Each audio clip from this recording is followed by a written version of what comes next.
Brom brom brom! Nandito na naman si Machong Brom Brom! Ha ha ha! Hi mama! Ha ha ha! Mga kabrom brom, may nakita na naman tayong natutulog sa tabi ng kalsada. Mga kabrom brom, bigyan na naman natin ito ng pagkain. Let's go! Punta tayo sa McDo mga kabrom brom para bumili ng pagkain para ibigay doon sa natutulog sa tabi ng kalsada. Katulong na naman tayo ngayong gabi mga kabrom brom doon sa natutulog sa tabi ng kalsada.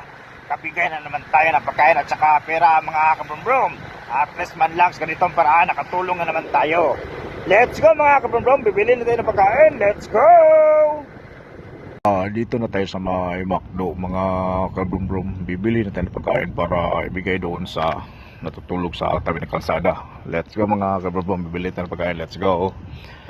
Dito na tayo mga kabrom-brom, pasok na tayo para bumili ng pagkain. Let's go! Ito na mga kabrom-brom, nakabili na tayo ng pagkain sa McDo at may 1,000 pesos na pera.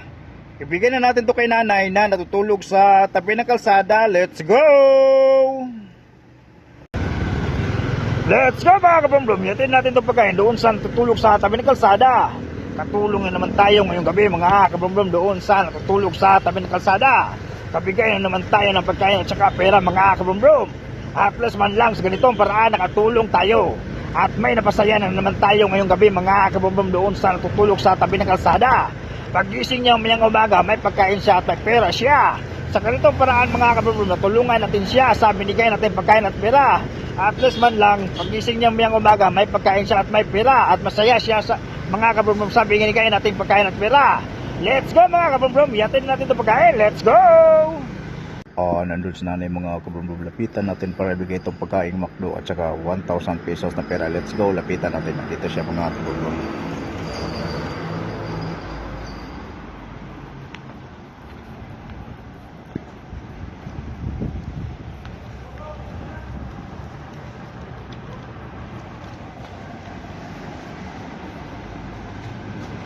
Let's go mga kabrom-brom, nabigay na natin pagkain kay nanay. Let's go.